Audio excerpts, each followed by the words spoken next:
Hello everyone, this is your friend from Naruto Audio Fanfics, and we are back once again with a brand new fanfic. Which is what if Naruto Uzumaki was superpowered? 6 Bijuus, Uchiha training in a massive harem, Naruto times Hinata times Sakura times Ino times Tenten times Tamari times Anko times Kurenai times Tsunade times Shizune, Part 2. If you enjoy this story, don't forget to hit the like button, thumbs up, and subscribe to the channel for more amazing Naruto fanfics like this. So without wasting any more time, let's start today's fanfic. Zabuza countered at the last minute. However, Sasuke's katana created a chip on Zabuza's large Zanbeitu, surprising Zabuza, who turned to glare at Naruto. You gave him that, didn't you? No fair. Naruto shrugged. It was a birthday present for him. Sasuke smirked and lunged forward while Zabuza was distracted, pointing his katana at Zabuza's throat. You lost an equal loser and champion, I win an equal winner and champion. Sakura squealed. Go, Sasuke. She jumped up and down. Naruto's sweat dropped. Zabuza growled. Hey, you cheated. I was distracted. Who told you to put your guard down? Sasuke sheathed his katana with a smug and content expression on his face. I won fair and square. Now you know what happens. Zabuza pouted, mumbling, fine, I had a nightmare today. Also, I'll treat you guys. Sakura thought for a second. I want a really fancy restaurant. Origami. Ramen. Naruto pondered for a second. Let's just go to the closest restaurant for lunch. Good idea. When they returned to the kitchen, Itachi was still reading the newspaper. He looked up and said, if Sasuke lost, I'm not gonna pay. Sasuke pouted. No faith at all, I swear. I won, so do you want to go out for lunch? Zabuza-san's treat. Itachi raised his eyebrows in surprise. You won. Yep. Zabuza was so weak, he couldn't even defend himself. You brat. I was distracted, talking to the troublesome blonde. Itachi turned back to his paper, pondering and wiggling the pencil in his hand, and mumbled, stupid Sudoku puzzle. Can't do the crossword either. Sasuke looked over his shoulder and whispered into his ear, this is your conscience speaking to you. The first line is 1, 6, 4, 8, 9, 2, 5, 7, and 3. Itachi wrote it down and jumped up. Yes, my conscience is always right. Then he whispered to Sasuke, thanks for being my conscience, Ototo. No problem, Nissan. Everyone knows that you suck at solving puzzles. It's the least I can do. After all, I am your younger brother. Itachi, HMPHED, and asked, so, where are we going to eat? To the nearest restaurant. Naruto pointed out the door. Follow me, everyone, I know exactly where I'm going. He marched out the door.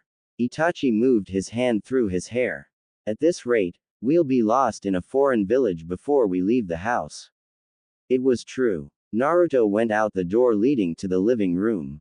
Ototo, the door to the outdoors is this way. He called, opening the door on the opposite side of the kitchen. I think that we should follow me. He paused before walking out. By the way, I think it's better if we act like civilians and not ninjas. Slick directional skills, idiot, Isanade muttered. Naruto stuck his tongue out as he took off his tete-a-tete and followed Itachi out the door, the right door. Not my fault. You guys didn't tell me. We shouldn't have to. If you'd use your brain, you'd be able to know what we know. Haku was woken up abruptly by a kick from her master. Wake up. Customers are coming, her master growled. He sent her another kick before leaving to greet the customers. Haku winced as she got up from the floor. She just hoped her wounds didn't reopen from last night. She walked out to the front from the back room and waited for the customers to come in and order. Everything was the same like every other day. Hey, I heard Tazuna's still trying to build the bridge. Doesn't he get that his life will be in danger? He hired Leaf Nins to guard him. They're just kids. Even their Jonin was only 17. One of the customers was saying to another. He's a fool. Idiot. We don't need another death.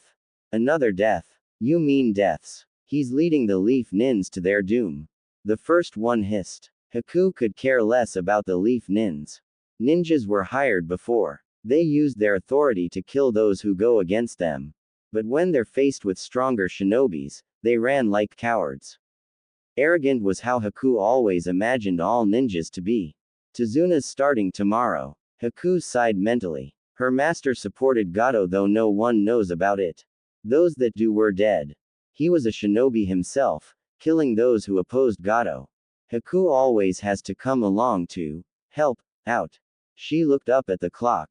Noon was approaching. Suddenly the doors opened and 5 people came in as if on cue. There was a pink-haired girl, a blonde boy, a raven-haired boy, a taller young man with gray-blue hair tied in a ponytail, and another much older man with bandages covering the bottom half of his face. They seemed to be just civilians coming in.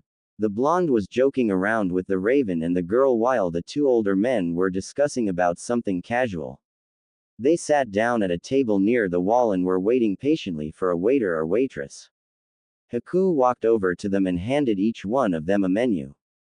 Hey, Sasuke, they seem to have everything on here, even onigiri and ramen. Itachi Nissan chose a good restaurant. The blonde yelled to the raven. The one called Sasuke grinned and turned to Haku. I'd like onigiri, please. I'd like spicy beef flavored ramen, please. The blonde jumped up and put an arm around the young man next to him. Hey, Itachi Nissan, I bet you're gonna order Pocky, right? So those 2 are brothers. Unbelievable. Haku had never seen 2 more different people. The one called Itachi chuckled and shook his head. I can't depend on Pocky for lunch, Naruto. I guess I'll have onigiri, too, with Pocky for dessert. Zabuza sighed. Pigeon eggs, I guess. Sakura scanned the menu before ordering. Syrup-coated anko dumplings, please. Haku nodded and wrote everything down, walking to the kitchen to cook their orders. What a strange group. Naruto, meanwhile, was groaning and complaining to Sasuke. The Bijuus won't shut up. Currently, Koko and Soko are arguing about if Kyuubi likes roses or tulips. Kaku and Isanade are arguing with Raiju and Kyuubi about who I like. Sasuke thought for a second. I vote tulips. Roses. Tulips, Itachi muttered. This is a really random conversation, Naruto announced. He sighed and laid his head on his arms. I'm hungry. Ya think? Haku came out with a tray loaded with their orders a few minutes later. She set them in front of them and signed, enjoy. She wasn't expecting them to know what her hand signs meant. Sign language wasn't widely understood or practiced. However, Naruto, who had learned sign language just for the sake of learning it, recognized the sign immediately. He had never thought that it would come in handy one day. He signed back, Arigato, miss. Haku widened her eyes in surprise. You know sign language? Hi. Learned it a while back. Naruto, what are you doing? Sakura asked. They were all staring at the 2 signing back and forth to each other. Sign language. People use it if they're mute and can't talk. They use their hands instead. Sasuke his head. So our waitress is mute. Naruto smacked him in the head, hard. Don't say stuff like that. You're basically insulting her because you pointed out her handicap. Haku signed. People say that all the time. I'm used to it by now. She was feeling something that she hasn't felt for a long time. It was such a long time that she couldn't recognize the feeling. All she knew was that she liked it. Too bad then. Sasuke is not gonna insult you, even if you are used to it. Sakura was fascinated. Naruto, can you teach me? Sure thing. Naruto made a few movements with his hand and bade Sakura to mimic them. Sakura awkwardly signed to Haku, who had a bit of trouble understanding what she was signing. She's okay, but I didn't really catch that. Naruto grinned. She said you're pretty. Haku blinked and a pink tinge appeared on her pale cheeks. Thank you. Where are you from? You don't seem to be from around here. Fire country. We just arrived here yesterday. Haku stopped signing, looking troubled, but she forced herself to reality. She knew she couldn't spend time with these people anyways, they were just customers. However, Something inside her felt crushed when Naruto told her that. Then she decided to ask another question. Are you shinobis? Hi. Naruto signed. How do you know? Haku ignored the question. So they were not just customers. Tourists. From Fire Country, they were the Leaf Nins hired to protect Tazuna. Haku immediately crushed the igniting feelings and friendliness she felt for the ninjas. They were going to be killed anyways. She turned abruptly towards the back, confusing the shinobis with her sudden hostility. Naruto stared after her. What's with her? Then he narrowed his eyes. Something reddish was seeping through her shirt. Naruto started and grabbed her shoulder, making her cringe in pain. Naruto lightened his grip and muttered, "There's blood." Haku whirled around, slapping Naruto's hand away, and ran towards the back, knowing that Naruto had seen the blood, and the patterns they make, forming lash marks. From what she knows, ninjas are not to be considered idiotic. Most were clever, though they might seem slow on the outside. If Naruto really was one of these ninjas, he could form the conclusion that she was a slave, if he knows that slavery was allowed in waves, that is. Haku had enjoyed, even though she knew full well it wouldn't last long, a conversation where she was considered equal to them despite her handicap. Now that they know what she is, they won't treat her the same, as an equal. Once she reached the security of the empty room, she recalled the feelings that she felt during the encounter. She hadn't felt feelings as strong as those for a long time. The Leaf Nins had brought her close to reality, to realization of the situation she was in. They had made her feel somewhat alive, especially the blonde, or Naruto as his companions called him. They had brought her close to reality and liveliness, but not quite. Haku tried to push them aside, but the image of the Leaf Nins held tight on her mind. They were on opposite sides of a battle, though she didn't want to be on the side she has to be on. She doesn't have a choice, she doesn't have free will like them. Meanwhile, Naruto had lost his appetite. Even ramen doesn't appeal to him any longer. Itachi, concerned if Naruto was sick or not, asked, "Naruto, what's wrong? Don't you want to eat your ramen?" Naruto shook his head, pushing his bowl away, disgusted. Then he mumbled, "She was a slave. This food was forced to be made by her. I'm not touching it." He crossed his arms and turned away resolutely. Sakura stared at her food. A slave. Suddenly, none of them felt appealed to the food anymore. Itachi just paid for the food, and they left, leaving them untouched. After a while after their departure, Haku came out to clean their area when she saw a note next to the money. "Sorry if we insult you by not eating all of our orders. We just lost our appetite. Thanks a lot though." Emotions swirled around in Haku's mind. It had been such a long time since she experienced all these strong emotions that they left her confused. She couldn't understand nor pinpoint any of the emotions at all. She forced herself to just ignore the emotions and continue with what she does every day. However, the emotions kept nagging on her mind. Part 3. Determination. Naruto was quiet as he sat down for dinner. His mind was still on Haku, her gentle ways, and most of all, her dull, lifeless eyes. A spark of life had appeared in their lifeless depths when she saw Naruto could use sign language. However, it disappeared when she heard they were from Fire Country. "I'll be starting tomorrow. Get yourselves ready. Gato will be sending mercenaries to stop me from completing and finishing the bridge." Tazuna turned to Itachi. "Are you sure you and the kids are gonna be able to protect me?" Itachi narrowed his eyes. "Do you trust us or not?" "I believe we could." Tazuna looked away, slightly embarrassed. "It's just that ninjas hired before have all been killed. Gato always wins, at least in the past." Then Inari, Tazuna's grandson, spoke up, his voice hollow, "And he always will, in the future too. He'll kill you, just like he killed the past shinobis." Tsunami gasped. "Inari. What? It's true." Sasuke stood up abruptly, his face filled with cold anger. "What right have you to say that? Do you control our lives? Or do you control only your own?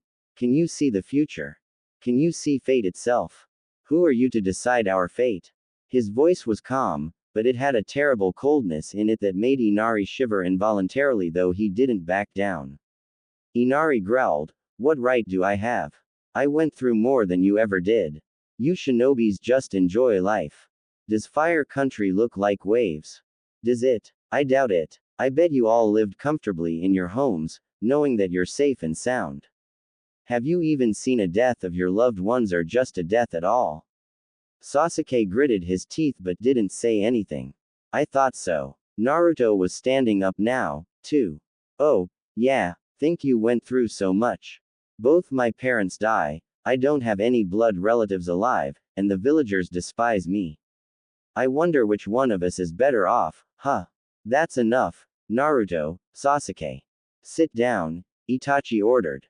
Naruto and Sasuke hesitated, seeming to argue, but after a few minutes, they sat down without a word of argument. Itachi sighed, relieved that no fight was going to break. "We're just here to do our job, guys." Inari interrupted him. "You're gonna fail your mission though. Why don't you just give up?" Then Naruto's voice rang throughout the room. His voice was calm, surprising everyone, even himself. He was anything but calm on the inside. Because true shinobis don't ever give up. That's the way of the ninja. Inari widened his eyes. Then he stood up and marched outside, scowling. "What the heck's with him?" Sasuke muttered. Tsunami sighed. "It happened a long time ago." She began telling them everything from how Kaiza met Inari to his death sentence by Gato. "I'm not gonna go deep into this. It's in the episodes. Like everyone else in this country, his spirit was broken by Kaiza's death." Her voice had saddened throughout her story, and by now, it sounded dejected and somewhat hopeless.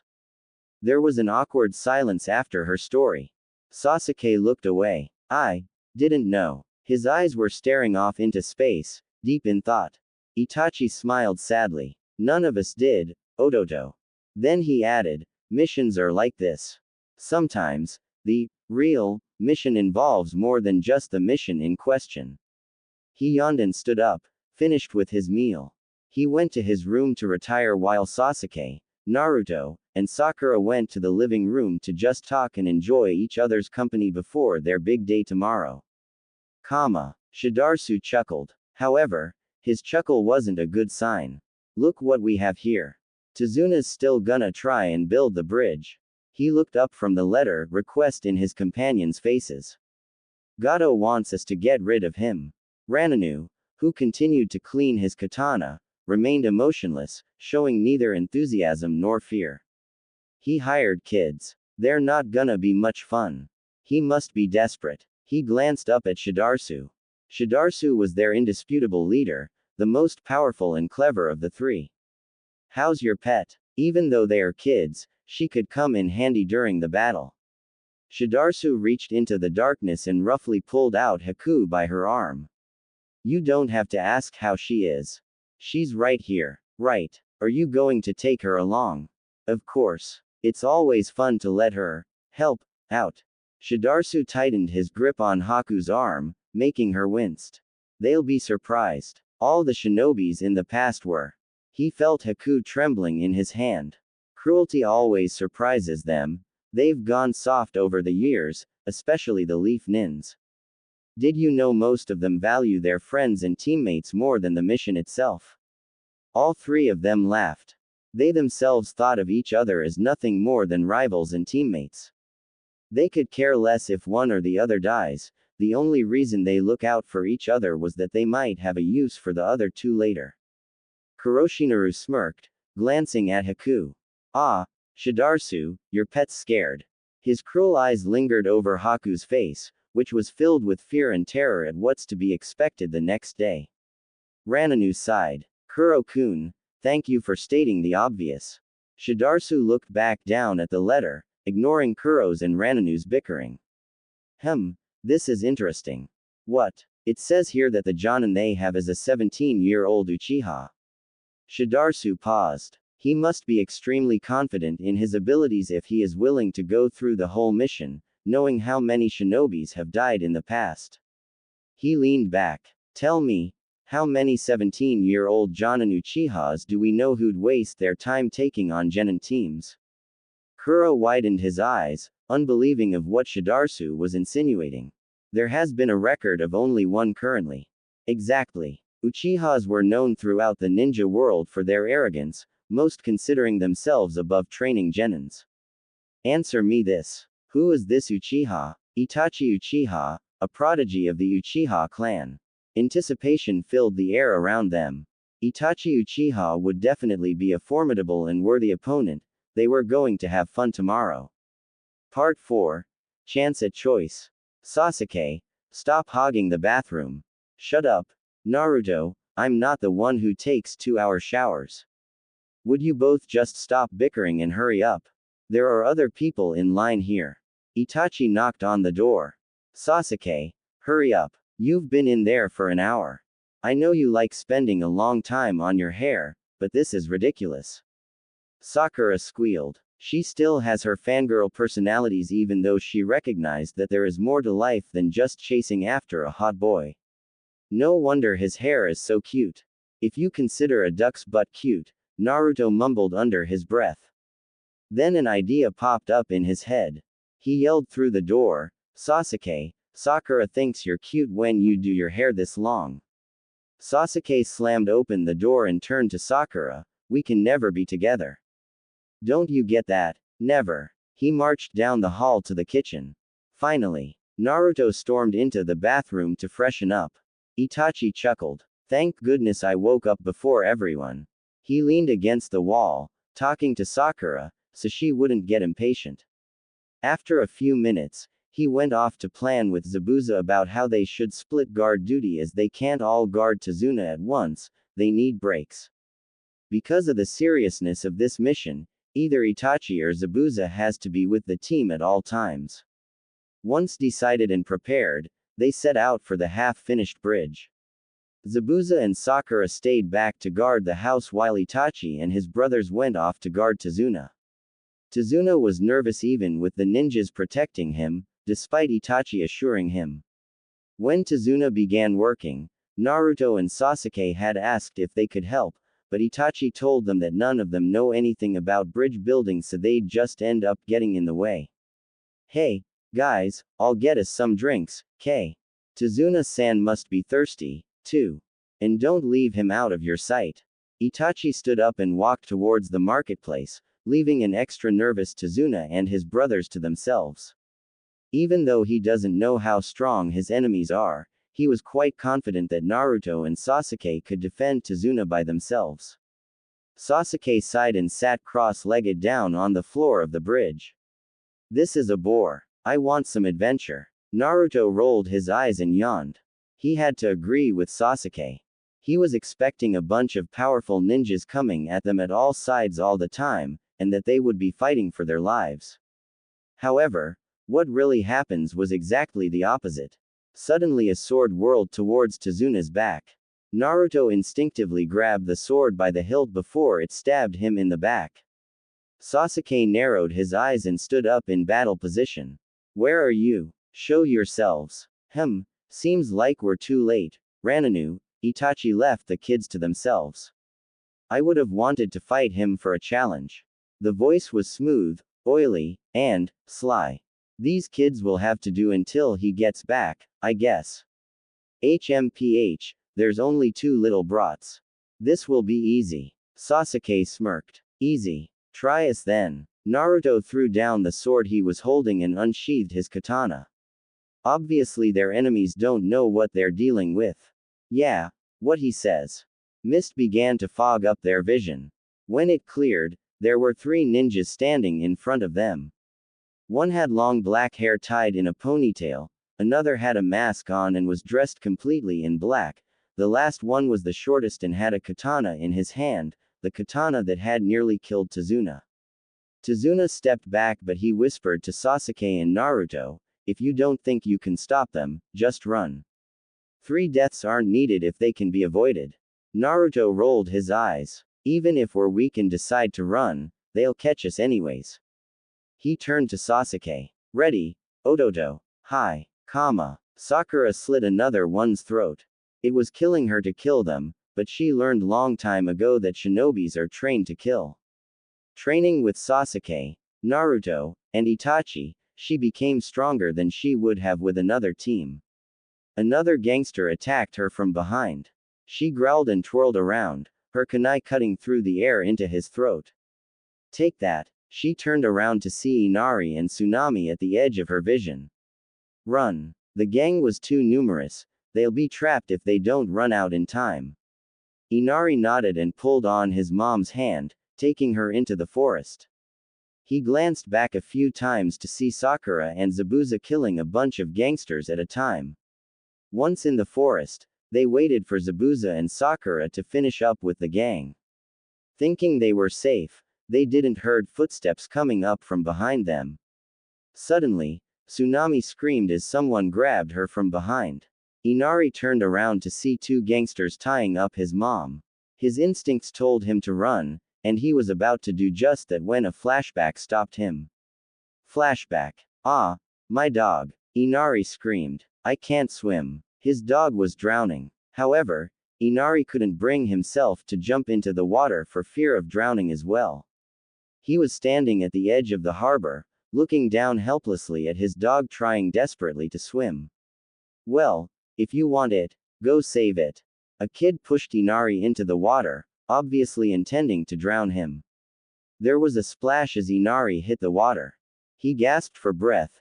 He was drowning, drowning, drowning. Then, he saw a surprising event.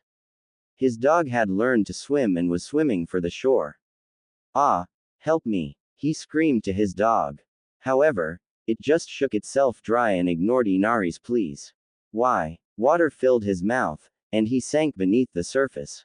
Inari woke up a few hours later to find himself on dry land. He sat up, disoriented. What had been going on? He looked around and saw a man next to him, staring at him. Now, he started remembering what had happened. He had been drowning. Who are you? Did you save me? The man nodded, smiling. He turned away and asked, was your dog important to you? Inari lowered his head in shame. I wanted to save it. But I was afraid that you'd drown as well. Inari looked up into the man's face. When you have something precious to you, you should protect it with both arms, regardless of whether it costs you your life or not. End flashback. Inari turned back, staring at his mother. He gritted his teeth and charged at the gangsters. He was going to protect his mother whether it costs him his life or not. He wasn't going to abandon her like he did his dog. One of the gangsters grabbed him around the neck and laughed, calling to his mate, what should we do with this one? Feisty, isn't he? Well, I don't think we need more than one hostage. Just get rid of him. Tsunami yelled out. No. When the gangster hesitated, she said in a calmer voice, please, don't. I'll do anything you want, just don't hurt him. Inari stared at his mom. Mom. The second gangster growled. The woman was tied up, and now she was issuing orders. How outrageous was that? He took a knife and knocked Tsunami unconscious with the hilt. Kill him, and let's go. Inari yelled. Mom. He kicked and scratched the gangster holding him until he let go, hissing in pain. Mom. He ran over to his mom's side. I have enough of this. The other gangster lunged towards Inari with his knife. Inari squeezed his eyes shut, waiting for the end to come, but it never did. Good job. My brothers would have been proud. Inari opened his eyes wide in surprise. He looked up into the face of a young, familiar man. I thought you were at the bridge. Itachi grinned, cheerfully. I was, but I was thirsty. See. He held up a tray of drinks. I came back here just to make sure everything was alright, and it was a good thing I did. Where's Sakura and Zabuza-san? He asked, suddenly serious. Inari stared at the two dead gangsters on the ground. Itachi killed them with one hand, he was holding the drinks in the other. I don't know. They were still fighting when we escaped. Realization hit him. Oh no, Itachi-san, we've got to go help them. No need. We're finished. Sakura and Zabuza came out behind the bushes. Zabuza grinned beneath his mask. You left the brats to defend themselves, Itachi. Sakura gasped. Itachi-sensei. Itachi chuckled. Don't worry. They can defend themselves. It would be a good idea to go though. If this was the battle here, the battle going on at the bridge should be a more serious matter. He turned to Inari. You and your mom stay here. It wouldn't be a good thing for you two to get involved. Let's go. He led Sakura and Zabuza towards the bridge, leaving Inari to stare at his receding back determinedly. Despite Itachi telling him to stay there, he took up his crossbow and went off to gather the villagers for a rebellion, and a battle of their lifetimes. Shidarsu laughed. Ready or not, you'll still die. Rananu suddenly lunged towards Naruto and thrust his sword at godlike speed towards his heart. To his surprise, Naruto countered it easily. Naruto smirked. I'll say this once and only once. You shouldn't underestimate us. He pushed Rananu back and thrust his sword at him, missing by mere millimeters. Rananu flipped back to Shidarsu and muttered. He's good, I'll give him that. Shidarsu narrowed his eyes. He's a kid. Shidarsu-san, you may be the cleverest of us all, but you underestimate people too much. Kids can be strong, despite the fact that they are kids. Rananu kept his gaze on Naruto the whole time. This one just proved it a fact. I got a feeling these leaf nins aren't as weak as they appear. Shidarsu snarled, I want to get this over quick. Just kill. We don't need any prisoners or hostages. He charged at Sasuke, his fist glowing with chakra. Sasuke smirked and countered it with his left foot, leaving his hands free to attack. He pushed Shidarsu away and lunged swiftly at him, fist poised. However, Shidarsu dodged and flipped backwards. You're right, Rananu. They're better than we thought, but they're still kids. Kuroshinaru snorted. They're nothing. He lunged at Sasuke. Sasuke, who expected him to be just like Shidarsu, was taken by surprise. Kuroshinaru, unlike the other two, who were just testing them, was aiming to kill. Sasuke leaned to the side, surviving a fatal blow with only a deep cut to his left cheek. Kuroshinaru smirked and straightened up, kicking Sasuke in the gut before he could react. See, Shidarsu, you're just getting soft. Sasuke grunted, bending over. Sasuke. Naruto ran at Kuroshinaru with his katana ready. However, Rananu came into the picture, preventing him from coming to Sasuke's rescue and forcing him to battle him instead. Kuroshinaru swiped his leg at Sasuke, but Sasuke managed to jump out of the way in time. Kuroshinaru took out an axe and swung it at Sasuke's head, laughing. Take this, kiddo. Sasuke ducked. He was forced into defensive mode. He licked his lips, trying to find a weak spot. However, weak spots appear suddenly and disappear just as quickly because of the speed Kuroshinaru was going. Yo, Sasuke, jump! Naruto yelled. Sasuke widened his eyes in confusion, but he jumped anyways. Itachi appeared under him, slashing at Kuroshinaru with a kunai. Nissen came just in time. Kuroshinaru gaped in surprise. One look at the situation and one knows that Itachi had given him no time to think or dodge. It was a perfect surprise attack, if only Kuroshinaru didn't call at the last minute, Haku. Itachi slashed at Kuroshinaru. He gasped. Blood splattered on his face from his attack, but the blood wasn't from the ninja he had intended the attack. Naruto and Sasuke gaped. What the? Between their brother and the ninja was the waitress they had met just a day ago. She had taken Itachi's attack, which left a deep wound slightly below her collar, protecting Kuroshinaru from harm. Itachi staggered backwards, unbelieving of what he had done. He had injured someone who wasn't even supposed to be in the fight.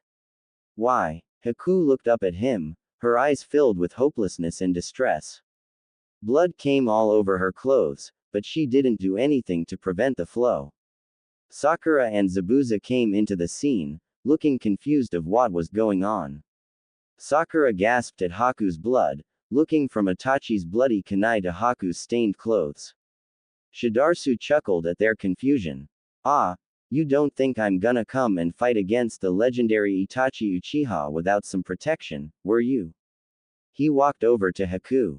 Yesterday, you came into my restaurant, but we didn't cause you any trouble because we were in public. Naruto growled, so you're her master. Of course. Shidarsu grabbed Haku's arm and twisted it behind her back, making her gasp in pain. Now that she enters the picture, I'm sure the fight will be more interesting. Seeing their still confused faces, he explained, she doesn't have free will like you do. See that collar? It forces her to obey my every command, and I command her to protect us from your attacks, with her body. Kuroshinaru laughed. Entertaining, yes. Sakura, horrified, whispered, that's so cruel. Sasuke hissed, they didn't even provide her with weapons. Naruto, his anger blinding his reason, charged at Shidarsu. You're sick. Shidarsu, obviously intending to hurt Haku and at the same time giving Naruto a sense of helplessness, dislocated Haku's shoulder. Haku looked as if she was about to cry out, but no sound could be heard. If she did have her voice, she would have screamed. Naruto stopped, seeing Haku's pained expression. He stepped back, glaring at Shidarsu. Shidarsu grinned. As you can see, I can do anything to her, and she can't do anything about it. However, you can control what I do to her, somewhat. You give up your mission, and I won't hurt her anymore. Allow us to kill you without struggling. You know you have a chance to help her. Part 5. Clever or winner. Naruto was having a conversation with the Bijuus, an urgent conversation, while appearing to think over Shidarsu's offer. What do we do now? Can anyone tell me anything about that collar? Kaku put a hand to his chin, his eyes narrowed in serious thought. From what I heard, this kind of collars can't be broken or taken off because once they're put on someone, they become part of that person. You try to pull that collar off and you'll find yourself tearing her neck muscles off. The only way you're gonna save her, at least from their cruelty, is if you could get them to transfer their ownership to you. Fat chance. Where do people come up with this idea anyways? It's sick. I know, kid, but that's how it is. Also, her life is connected to what's his name, Shidarsu's. He dies, and she dies. She dies, he won't. The collar forces her to obey her master's every command as well, even at the cost of her life. Her owner controls her life. Kaku sighed. Sorry, kid. That's all I know. No one has ever been able to find a way to get the collar off once it's on. Naruto nodded. He was going to have a bit of trouble with this. Even if he has hold of all the Bijuu's cleverness, he has to stall for a while to have some time to think. He looked up at Shidarsu, accidentally meeting Haku's eyes instead. The hopelessness, the lifelessness, and the depression sent a cold chill down his back, and he involuntarily stepped back. What the heck was that? The Bijuus all shivered. Even they were slightly shaken. Soko hissed. They're no normal eyes, Kit. They're the eyes of death. Kyuubi cried, horrified. What have they done to her? Naruto understood the Bijuu's panic and horror. All his life, he had never seen someone so lifeless and hopeless, giving up on life completely. Kyuubi wasn't exaggerating when she said Haku's eyes were the eyes of death. Naruto shook himself, straightening out his mind. He yelled to Shidarsu, forget the deal. If you're not gonna hurt her now, you're gonna hurt her later. No way are we gonna give up all our lives just for her. Smart kid. Then again, he was only saying what he should be saying, not what his heart says. Shidarsu shrugged. Your loss. Either way, we win. I'll just tell you outright. I know you can't bring yourself to kill someone who has no part in this battle.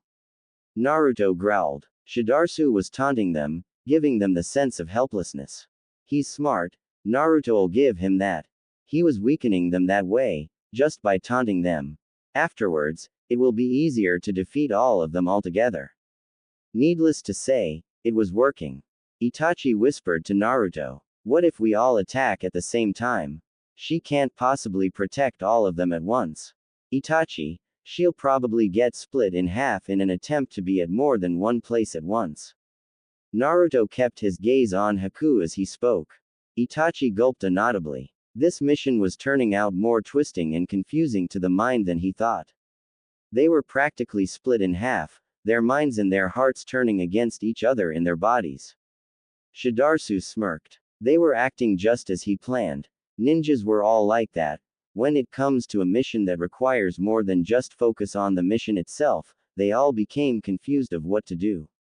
These ninjas will be no different, no harder to defeat than the ninjas before them. He made a hand sign and the all-out battle begun. Rananu and Naruto immediately engaged in a kenjutsu match while Sasuke and Sakura battled Kuroshinaru. Itachi and Zabuza attacked Shidarsu. They were all careful to stay in defensive mode to avoid getting Haku into the picture and to stall for more time to think up of a plan that avoids putting Haku's life in jeopardy. This is so stupid. Stupid. Stupid. Stupid. Why do they have to use a slave in this battle? Why do they have to torture her and make her life miserable? Why do we have to be part of this? Now either way, her life is still going downhill, pulling us with it. Naruto countered another one of Rananu's uppercuts and jumped to the side to avoid a chakra blade bursting from his sword. Meanwhile, Sasuke and Sakura were battling Kuroshinaru a distance away. As Sakura doesn't have enough brute strength, Tsunade hasn't taught her yet, to counter his axe, she had to dodge and stay a farther distance away from him. Sasuke, his mind racing to think up of a loophole to defeat Kuroshinaru without having to exactly attack, was standing his ground. He was thinking of just tiring him out, however, his own energy was being used up faster than his opponent's. Losing focus of the battle at hand because of trying to come up with a plan, he dropped his guard, giving Kuroshinaru a chance to deliver a fatal wound. Sasuke widened his eyes in surprise, shaken out of his reverie. He saw the axe coming at slow speed. Time seemed to slow down. Suddenly, a flash of pink came in front of him.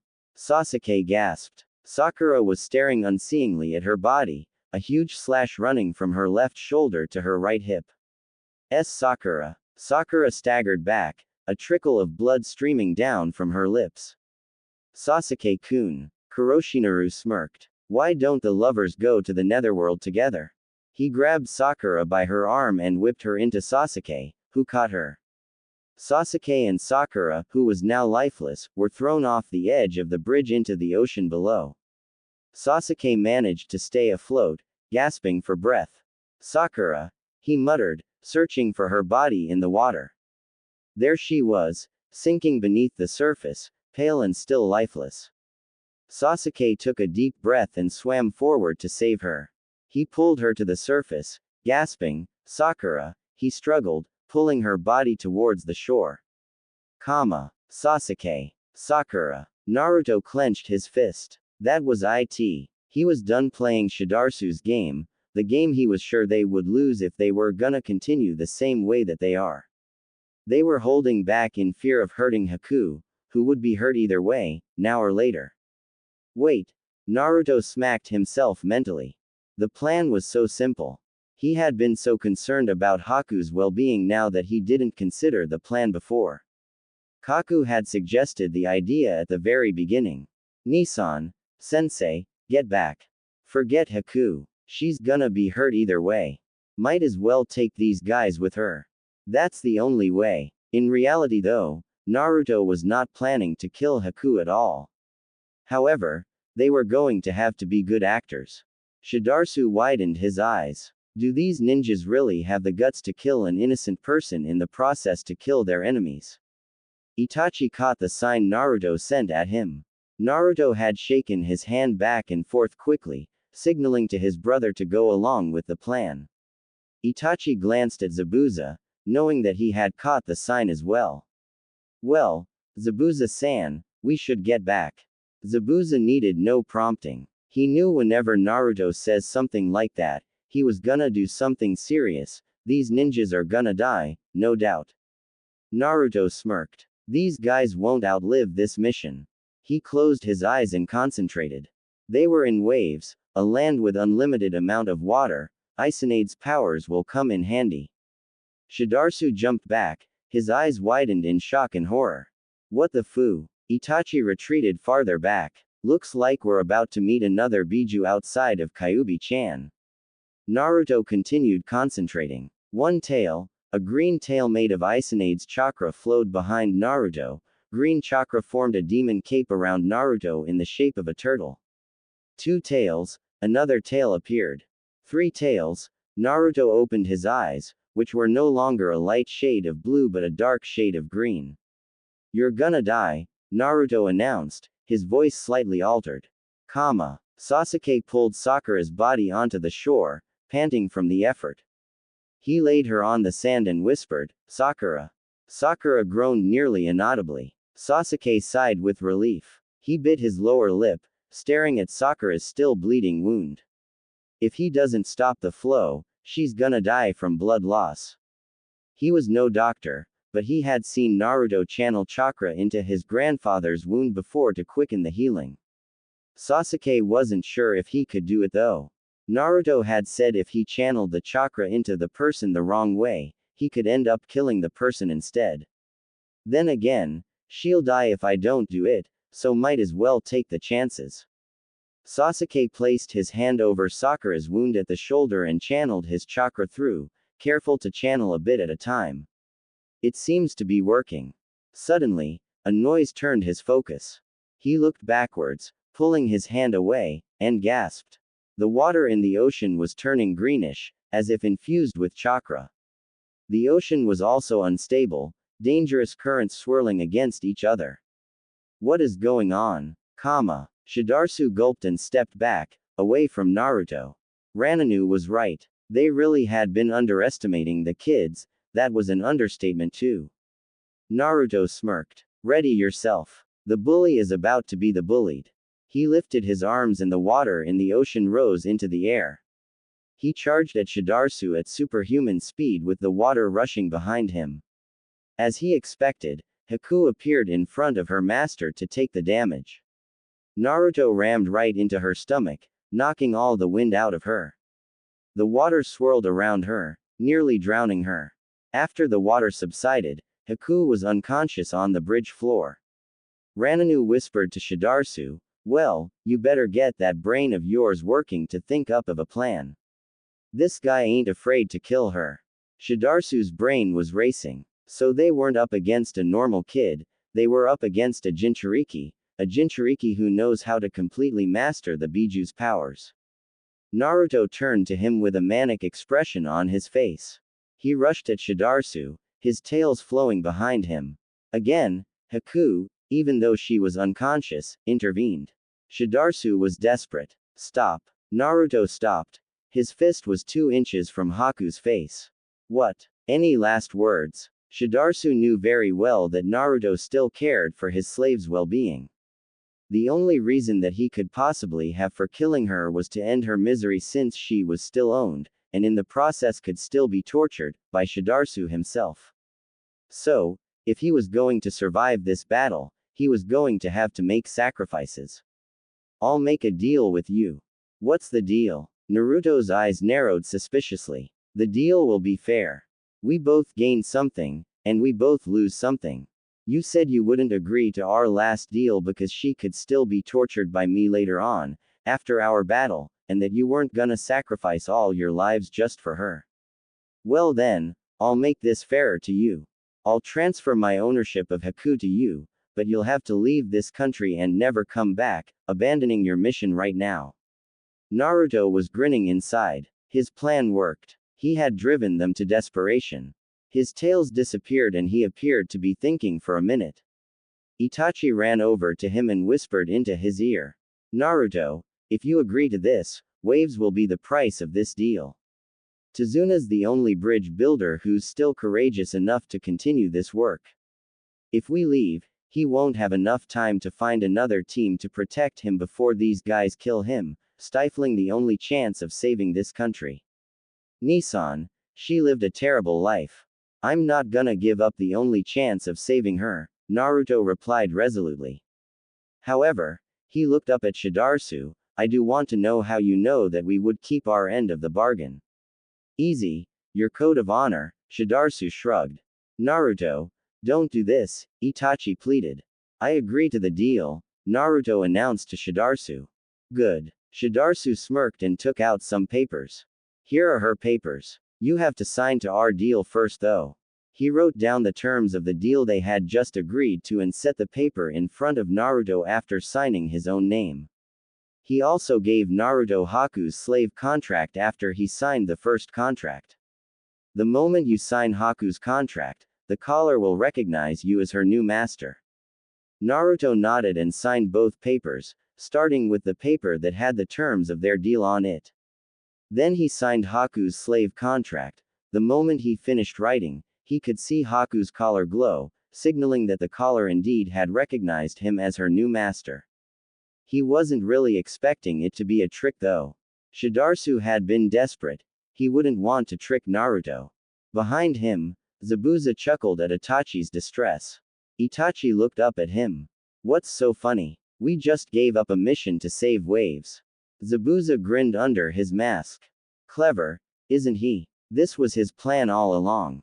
Knowing that the transfer of slaves requires signed contracts, he drew a conclusion that Shidarsu would also make a contract to seal their deal. Shidarsu believed in signing contracts to seal deals. Well, haven't you noticed? That brat switched hands. So Naruto had switched hands when he switched contracts, using his left hand to seal their deal while using his right hand to seal Haku's contract. Shidarsu straightened up. Well then, I guess we should finish our work. Kuro, Rananu. He turned to Tazuna, who had turned pale over the course of the signing. Well, he looked back at where Rananu and Kuroshinaru were supposed to be, alive. He gaped, horrified. Itachi and Zabuza had made short work of them. Yu signed. Naruto smirked. Let me just tell you something. When someone signs a contract with his or her left hand, he or she hasn't really agreed to it, so the contract would not have come into effect. Both parties didn't agree to it. In one swift movement, he killed Shidarsu with his katana. As Shidarsu breathed his last breath, Naruto said emotionlessly and coldly, I told you that you wouldn't survive this battle, both the battles of wit and physics. Part 6. Ice Queen. Sasuke grunted as he pulled Sakura onto his shoulder and carried her towards the bridge. Sakura's breathing was now more even, and her face had some more color to it. Sasuke looked back at the water in the ocean. It was now back to its normal color and was swishing gently and peacefully. I wonder what happened. He half dragged, half carried Sakura over to the bridge. He was expecting everyone to still be fighting, so what a surprise he found when everyone was waiting for him with Tazuna continuing to build the bridge, looking assured that he won't be attacked. What's going on? Naruto looked up, his eyes filled with pure joy. Sasuke. Sakura. He ran towards them, giving them a huge hug. Sakura smiled weakly. Nice to see you, too, Naruto. Sasuke just saved my life. Just as you did mine. Sasuke's voice was soft. Naruto grinned and stepped back. He wanted to see what happens. Sakura looked up at Sasuke in the eyes. For a moment, it seems as if something clicked between them. Suddenly, Sakura made the first move. She leaned closer to Sasuke. Their lips were about to touch when Sasuke asked, Sakura, what are you doing? Everyone groaned. Sakura flushed and shook her head. Nothing. Just stretching my lips. Sasuke gave her a look before shrugging it off. Naruto was quite disappointed. He was expecting Sasuke to kiss her back. Oh well, he had known Sasuke had a soft spot for Sakura out of all the girls, but he never really expected him to fall in love so easily. So, Sasuke and Sakura sitting in a tree. Kissing. First comes love, then comes marriage, then comes an Uchiha in a baby carriage. He sang, just for the purpose of annoying Sasuke. Sasuke growled. Shut up, Naruto. Naruto grinned. You're not together, but I bet you're thinking about it. Sasuke huffed and helped Sakura into a sitting position. So, what did we miss? A lot. Naruto started to recount everything that happened, including his amazing, clever plan.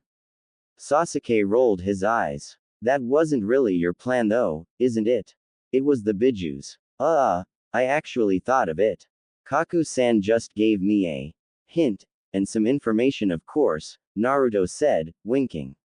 Out of the corner of his eye, he could see Haku sitting up, finally conscious. Speaking of which, looks like Haku's awake. They all turned their attention to Haku, who was still pale from nearly drowning. After a moment, she seemed to realize that she had new masters, the caller lets her know, and she quickly stood up, bowing to them, obviously awaiting orders or something of the same nature. Naruto sighed. He had wanted to take her in so that she could be free, not so that she would be their slave instead. Listen, he reached out to lay a hand on her shoulder. However, Haku flinched and involuntarily stepped back.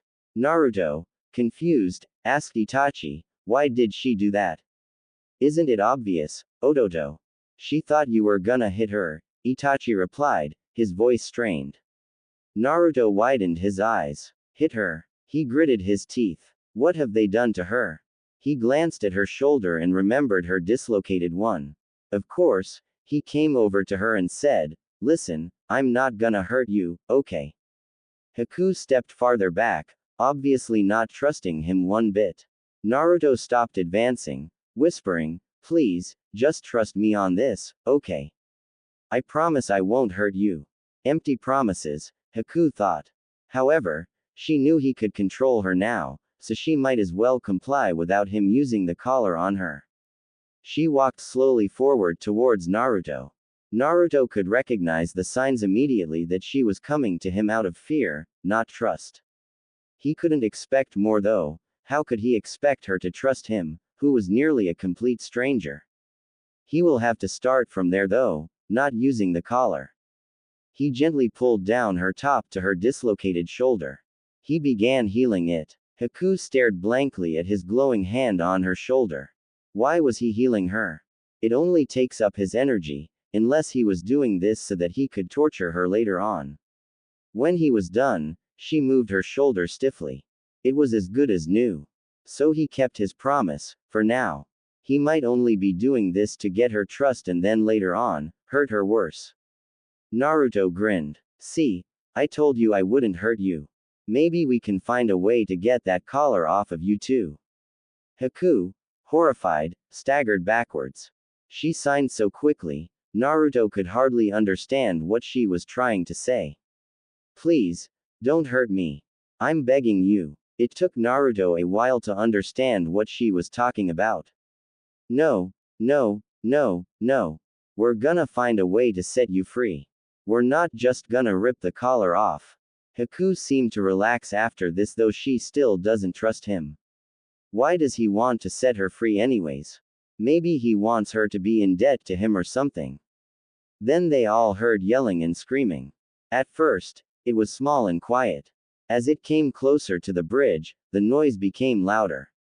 When it came into view, they can see a huge mob made up of the villagers, and in front of the crowd was a short man, Gato. Inari came to the front and yelled to the ninjas and his grandfather, guess what? We captured Gato. The gangsters guarding him gave up after they saw how many people are with me. Naruto gaped, surprised but proud at the same time. Good for you. So what do you want us to do with him? Zabuza clenched and unclenched his fists, flexing them. I say we cut him into thirds and decapitate him. Everyone stared at him. Naruto laughed nervously. I got a better idea. Sasuke sighed contentedly. I have to say, Naruto, your creativity surprises even me sometimes. Itachi put an arm around Naruto's shoulders and nodded in agreement. So true. Who would have thought to tie him up and set him on a raft, stranded in the middle of the ocean, inside a sushi costume and covered in real soy sauce? Also, the villagers are throwing rotten fruit at him. This is the best entertainment in this village for years. Oh, come on. It wasn't that funny. Itachi shrugged. No, but that is. He pointed to Zabuza a distance off. Even Naruto couldn't hold in his laughter.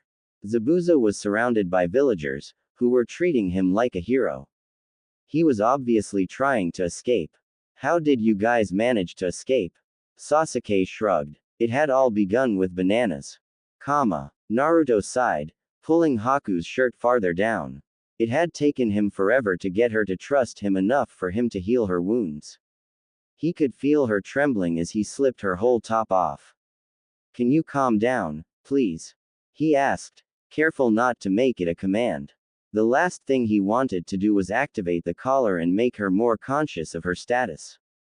Haku jumped as Naruto touched her back. Exasperated, Naruto pulled her down. I'm just trying to heal you, okay? I can't if you keep jumping every time I touch you. Haku felt her heart melt again. Oh, how was he able to do that? How could he melt her heart so and get her to want to trust him so much? He was pulling her into a trap, and she couldn't resist it much longer. Trust would only lead to pain later on. Naruto grimaced at the scars still present from the whippings she endured from her previous masters. He couldn't get how people can be so cruel. The silence was making him uneasy, so he asked, "How old are you anyways?" 15. So she was 2 or 3 years older than him. Surprisingly, he had thought she was only 13. Now, to solve a few pieces of the puzzle, he asked, though he knew it was impolite to ask such things, "How were you mute?" "I know I'm acting nosy, but I'm just trying to know more about you. Were you born mute or do you just don't talk and eventually you forgot how to talk at all?" Haku hesitated. Then she signed, "It's because of the collar. Long time ago, I could talk, but then, when I was captured by slave drivers, it all changed. The artists who made these kinds of collars designed them so that they could control the slaves. The collars were designed to make them in one or more ways inferior to their masters, so each and every one of them contain a curse, handicapping the wearer, muteness, blindness, etc. I eventually got used to my handicap, but it's still there. The only way for me to be able to talk again is if this collar is removed from me. Then again, I haven't spoken for so long, I probably forgot how to speak anyways." Naruto was silent the rest of the healing. That night. "Hey, guys, have any of you seen Haku?" Naruto searched worriedly around the house. "It's 11 already, and I can't find her anywhere." Sakura looked up from her book. "Maybe you should check outside." Naruto nodded, sighing exasperatedly. He went outside, calling, "Haku. Where could she have gone?" He sniffed the air, trying to pick up her scent, and, finding it, followed it to a small lake behind the house. "Haku. Come on. I know you're there. You don't have to hide from me." There was a rustling noise, and Haku came out from behind a rock. Naruto gave her a look. "It's 11 already. Come inside. You're gonna catch a cold if you stay out here." He took her hand and led her back into the house. "What were you doing out there anyways?" "Looking at the stars. Does it bother you, master?" "It does if you stay out there all night," Naruto replied. He led her to their room, which was dark. Sakura finished with her nighttime reading and all. "Anyways, there are only 2 beds, so you'll have to share with one of us." "I can always sleep on the floor," she signed. One thing she was sure of, the floors of this house would be much more comfortable than the floors at her old master's house. At least they don't have broken pieces of marble here and there to stab at her back. Naruto pretended not to see what she had signed. "Oh well, look at that. Sasuke's already sleeping with Sakura. What a surprise. She sneaks in next to him whenever he falls asleep." "Well, Haku, he lay down in the other bed and patted the spot next to him." Haku sat down on the bed and took a moment to feel the soft covers. She hadn't slept on a bed for years. Finally she lay down and curled up, staying as far away from Naruto as possible. Naruto just smiled and pulled the covers over both of them. "Good night." Haku curled up tighter. She has to be careful around Naruto, he's getting closer to her heart. Part 7. Breaking the ice. Haku opened her eyes. The sun was streaming in through the window. "How long have I overslept?" she thought, noting the fact that the room was empty of people except for her. She got up and walked to the kitchen. Sasuke, Itachi, and Sakura were all at the table, finishing up with breakfast. Itachi smiled at Haku as she entered the room. "If you're looking for Naruto, he's out for his morning jog. It's only 5 in the morning, so you can go back to sleep if you want." Haku shook her head and went outside, hoping not to encounter Naruto as she enjoys the peaceful morning. She decided to go back to her hiding place yesterday night. Birds were chirping and she smiled. Morning was her favorite time of day. She rounded the corner, then she backtracked. What's he doing here? Naruto was in the backyard, tapping his toes as if readying himself. He looked around, making sure no one was spying on him. Of course, outside of Haku, no one was about that early in the morning. Naruto sighed, muttering, I shouldn't be doing this. Doing what? Naruto straightened himself, narrowing his eyes determinedly and looking ahead. Suddenly he shot forward, emitting dirt and dust behind him. Haku gaped, amazed. Naruto smirked at nothing in particular, just from running at superhuman speed. He reached the other side of the island in record time and ran straight into the ocean, running so fast he wasn't even sinking. He rounded on the ocean and shot back again. His trail was lit with dirt and dust. He finished 10 laps around the island in 5 minutes.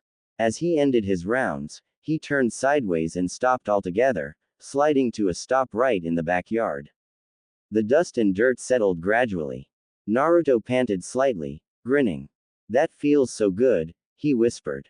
Haku shook herself out of her amazement and stepped backwards slowly, feeling that this wasn't the time to announce her presence. However, her foot stepped on a stick and a small snap sounded through the air. Naruto snapped his head up, aware that he wasn't the only one there. After he sniffed the air for a few seconds, he called out, Haku, I told you that you don't have to hide from me. Haku stepped out from behind the house. How much did you see? Naruto asked, walking towards her. Haku stepped backwards, away from Naruto, afraid that she might have done something wrong and that she might be in for some punishment. I saw you, running. Instantly, instinctively, Naruto's brain began racing. His eyes glinted slyly, and he, instead of denying anything or ordering Haku to forget the event or anything of the same manner, said, running, He paused, looking deep into Haku's eyes. Can you do me a favor, Haku, by not talking about this to anyone? The only ones who know are my family, the Hokage, and my teachers, they're the only ones who know my full potential. You're the first outside my circle to know this. So, can you keep it a secret? Why won't you just order me to do it? Why don't you want others to know your full potential? Haku had so many questions. The way her master's mind works confuses her completely. I don't want them to treat me different from who I really am. The real me is here, not the guy you just saw running at lightning speeds a few minutes ago. I won't order you because I don't want to activate your collar and treat you as a slave. Naruto placed his hand on her shoulder. Also, I trust you, and I hope, someday, you'll trust me too. Haku turned away, signing, it's not easy for me to trust. Naruto whispered, I know. Either way, though, I trust you. Haku clenched her fists. There he goes again. He was melting the ice surrounding her heart. Why does he want to hurt her so? Haku. Naruto peered concernedly at her. Haku, confused and disoriented, felt anger rising up in her against Naruto. She hadn't felt anger in such a long time that she had forgotten how hard it was to control it. Smack. She stared in horror at what she just did. Her hand was still poised from slapping Naruto. Haku trembled slightly before she finally broke down, tears running down her face as she turned around and ran. Naruto's face turned to one of shock. He had never expected that. Haku had never seemed like a person who would get angry. I guess everyone gets angry sometime or later, but I wonder why she did that. Itachi sighed behind him. I guess that didn't go so well, did it? Naruto shook his head sadly and asked, why did she do that, Itachi-Nisan? What did I do wrong? Naruto, you must understand that Haku is a broken slave. It's gonna take a lot of patience to fix a broken slave. You have to show her that you're trustworthy. Many times, she's not just gonna trust you after a day or two. Sometimes, it might take years to gain her trust completely. You've been a little too hasty. Now she's confused, not understanding your actions or your intentions. Go slowly, and be patient. Naruto nodded. He can't expect this to be easy, can he? Haku buried her face in her hands, expecting any moment for Naruto to order her back and punish her. So this was what he planned. She had gone way past the line when she had slapped her own master. None of her previous masters would ever let her get away with that. She was quite sure Naruto wouldn't either. Every noise made her jump, fearing that Naruto might be coming to torment her. Her heart was racing, and she felt delirious, like a trapped animal. Haku, can you come out? I know you're there, Naruto's voice called out. Oh no. Haku looked frantically around, searching for where the voice was coming from. I'm right here. She spun around. Naruto was right behind her, smiling.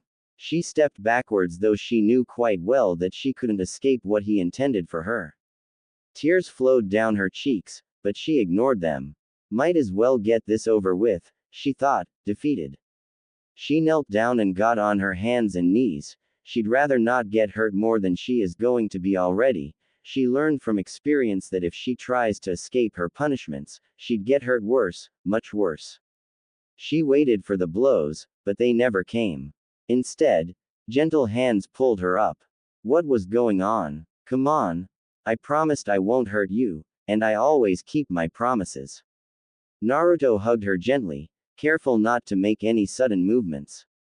I know you have the right to never trust again after all you've been through, but if you don't trust, how will you ever know what happens if you did? Haku widened her eyes. Such gentle arms, she looked up into his eyes, searching for any deception. However, she found none. His eyes were honest, truthful, and kind. Could she really learn to trust him? Could she ever learn to trust again? Haku gingerly touched Naruto's cheek, the one which she had slapped, expecting any second that he would hit and beat her. Maybe I could try. After all, he did stick to his promise, at least to this far in time. Naruto's smile brightened. She trusted him, at least a bit. It was a start. So, will you give me a chance?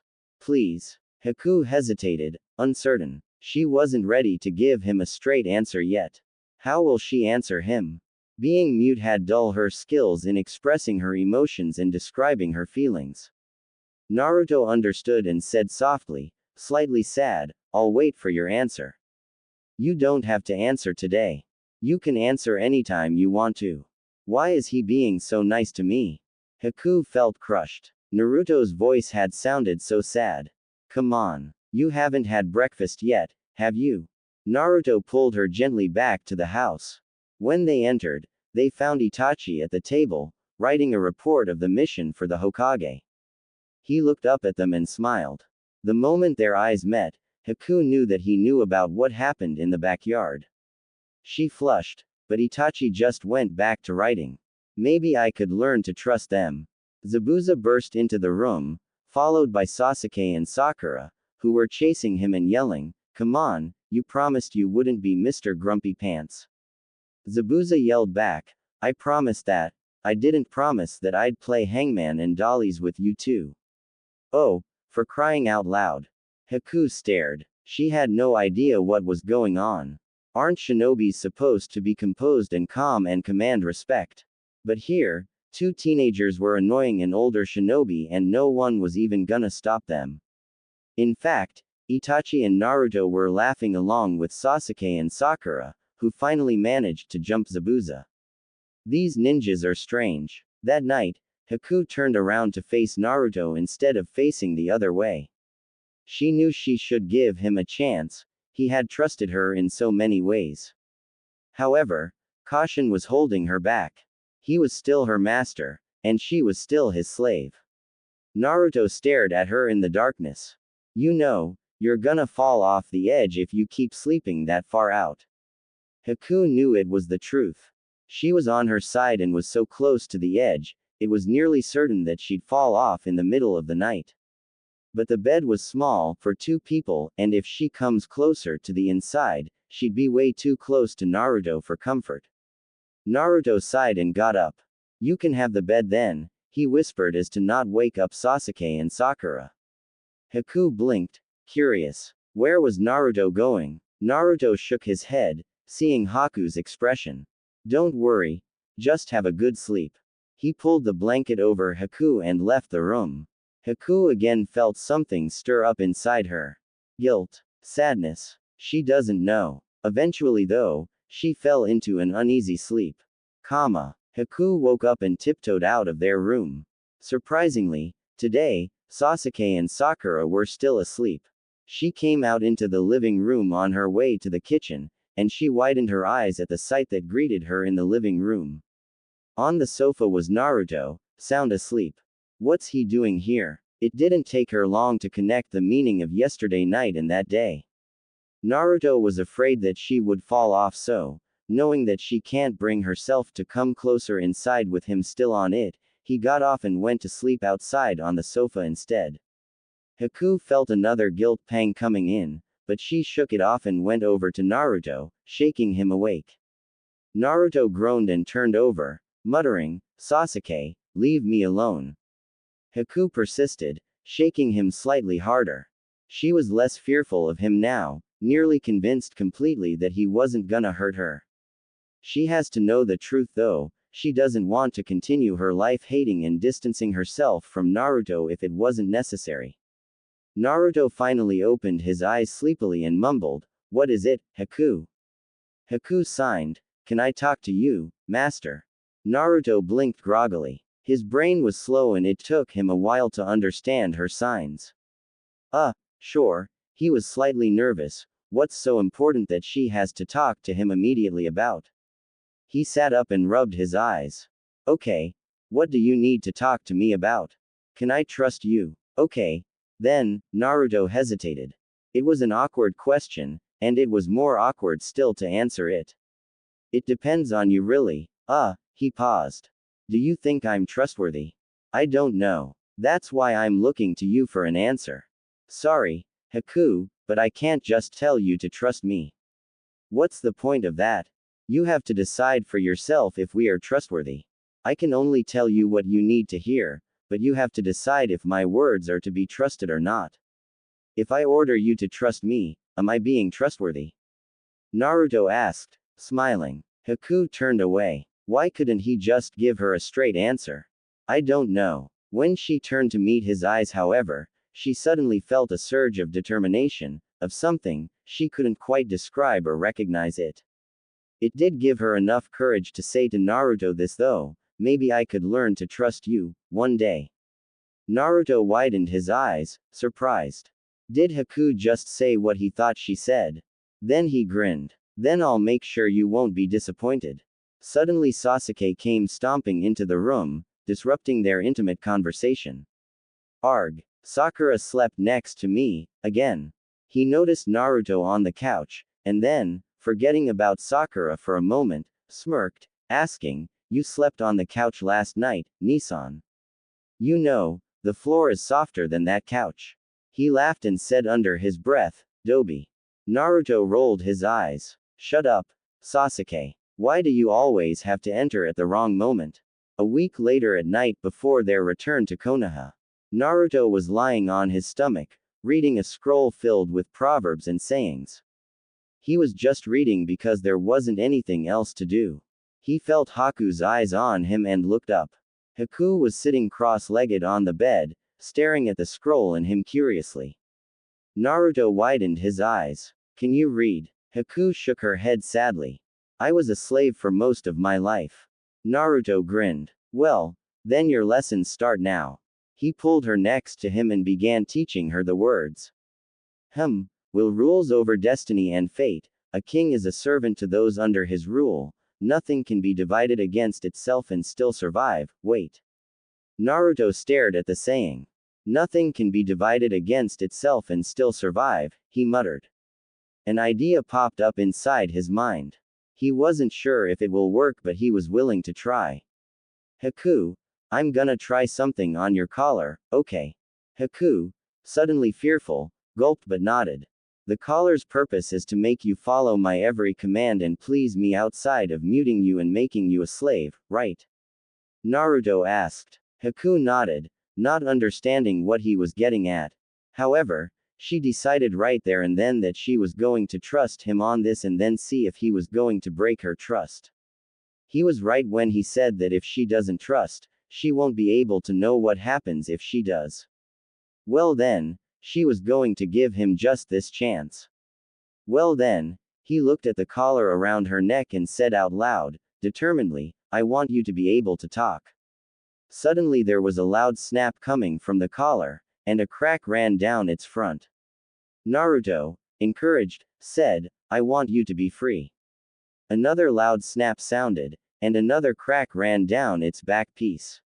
I want you to have free will to defy me.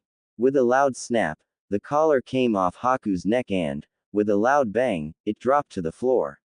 The door burst open and Itachi, Sasuke, and Sakura came in. What's going on? Did you break something? We heard noises. Itachi stopped, staring at the broken collar on the floor. How did you? Naruto grinned. Nothing can be divided against itself and still survive. The collar can't survive if its purposes oppose each other. I guess that makes me the first person to ever find a way to take the collar off, huh? He turned to Haku. I told you that I'd find a way to get rid of it. He picked up the broken pieces of the collar and threw them away into a garbage can inside their room. Haku felt her neck, marveling at her freedom. She looked up at Naruto, her eyes showing her gratefulness and her amazement at his discovery. Everyone was focused on her as if waiting for something. Well, can you talk? All of them were anticipated, wondering what Haku's voice would sound like. Haku took a deep breath. For a moment, it was as if she really had forgotten how to speak. But then she emitted a small, soft whisper, thank you. Her voice sounded like a miracle on her ears. She had never heard her own voice for such a long time. There was a loud cheer, and Naruto jumped up and down, yelling, Naruto Uzumaki did it again. Haku her head, confused. Why were they so happy? Are they really that happy over someone like her? Sasuke smirked. Soft voice. Naruto finally stopped jumping and asked Haku, hey, why aren't you happy?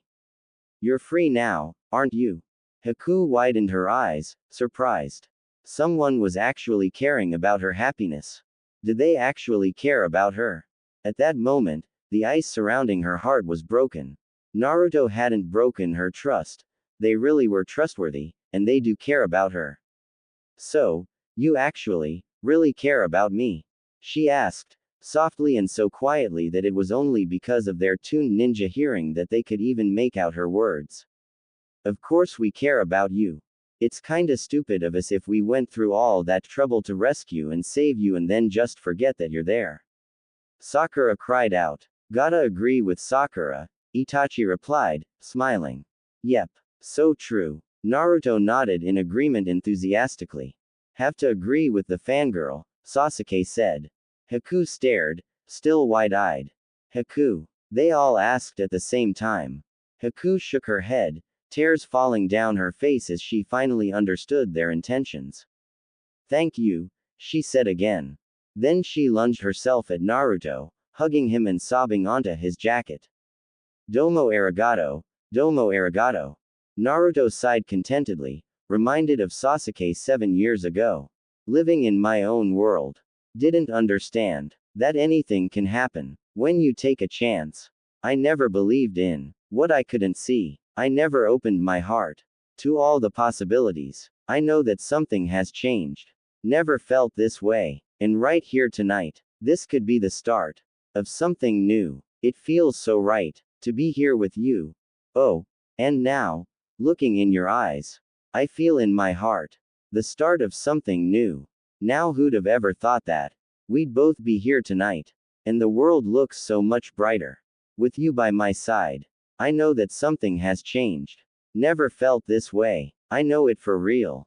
This could be the start of something new. It feels so right to be here with you. And now looking in your eyes, I feel in my heart the start of something new. I never knew that it could happen till it happened to me. I didn't know it before, but now it's easy to see. It's a start of something new. It feels so right to be here with you.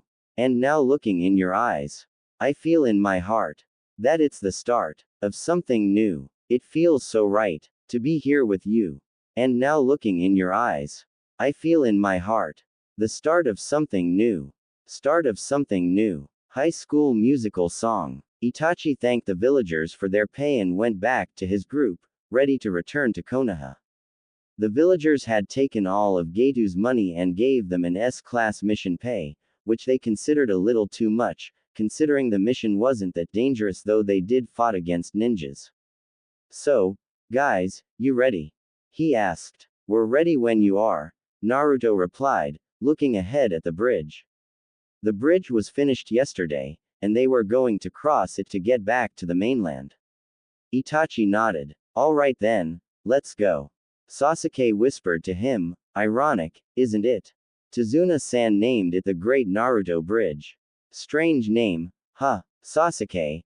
I think it's a fine name. Fine, sure. Awkward. Also sure. The trip back to Konoha was uneventful. The only thing happened was that they were attacked by bandits on the way, and Sasuke had taken care of them single-handedly. Once they arrived at Konoha, they all separated. Sakura went to Ino's house, Itachi went off to hand in his report, and the rest went towards the Uchiha compound. You'll love them, Sensei, Haku. The Uchiha clan is one of the strongest clans in the world. They have a Kekai Genkai called the Sharingan, and it can copy an opponent's jutsus and stuff. Sasuke's Sharingan only has one tomo though, but it's still pretty cool, Naruto drabbled on. Naruto, you talk way too much, okay. You haven't stopped talking ever since we left Waves, Sasuke groaned. Zabuza finally smacked Naruto in the head and snarled, shut up already, brat. The Uchiha is right, he was having a headache from listening to the blonde. However, Naruto refused to keep quiet. He was too excited for their new guests to move in to live with them. This is going to be so fun. He ran ahead towards their mansion, leaving Sasuke, Zabuza, and Haku to stare after him, all thinking the same though, he is the nuttiest kid in the history of the ninja world. Naruto burst through the door, calling in a sing-song voice, Okasan, Otusan, we're home, and we brought guests too. Makoto came out from the kitchen and chuckled. Back already? Fugaku's at the police station at the moment. He'll be back in about 1 or 2 hours. So, who are your guests? They're welcome to stay for a while. Naruto hesitated, his grin faltering slightly. Actually they're gonna have to live with us for more than just a while. Makoto widened her eyes. What? Okasan, I'm home, Sasuke called as he entered the door, followed by Zabuza and Haku. Makoto gaped. These are the guests, Naruto. She stared at Zabuza, who towered over her. Naruto laughed nervously. Hehehe. Yeah, they'll be living with us, so is that okay, Okasan?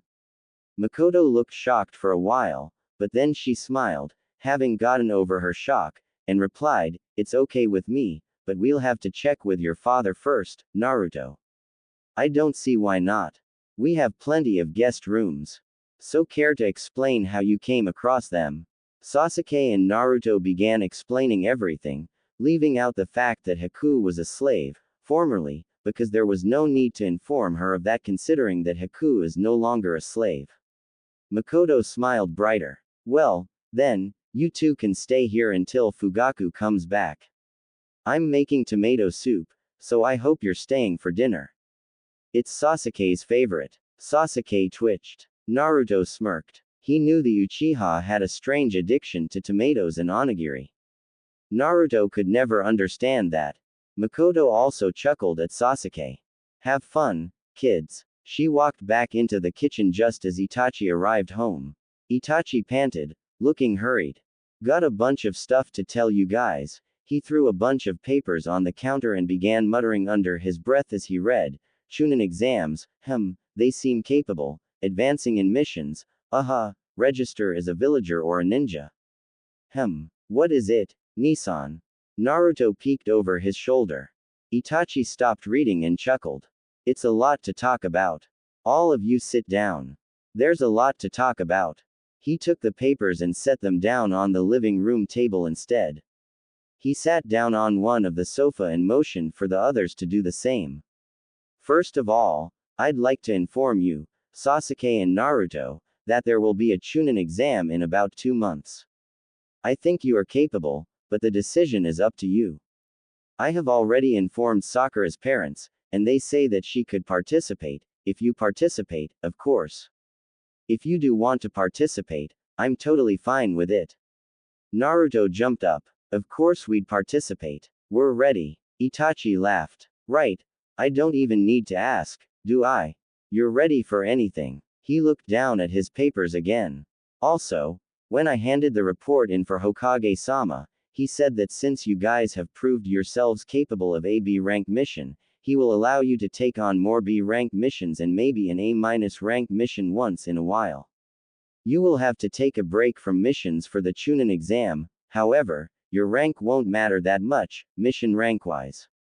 So basically, whether you're a Chunin or Genin, if you want to take on a B rank mission, you may. Sasuke grinned. Fine with us. He was like Naruto.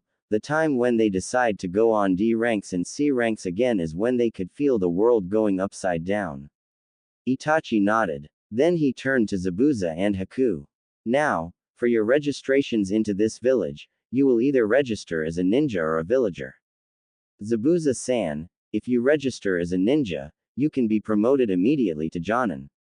Of course I'd register as a ninja. Living a peaceful life isn't my dream, Itachi. Itachi shrugged and began filling out a registration form. I take it Haku's gonna register as just a villager and civilian. Sasuke turned to Haku. We don't know if she could use chakra nor if she has any kind of ninja skills, do we? Itachi peered at Haku. Do you have any ninja skills? Haku didn't understand what Itachi meant by ninja skills, so she just gave him a confused look. You know, chakra control, basically unnatural powers, Itachi explained hastily. Haku was silent. Flashback. Haku stared at the ice. Mom, why does water do that? Whenever it gets cold, it turns into ice. Her mom laughed. The water's just hiding, Haku. It's right beneath the ice. You don't have to look far. Haku stepped on the ice and poked the surface. She wondered how water is supposed to hide beneath the ice.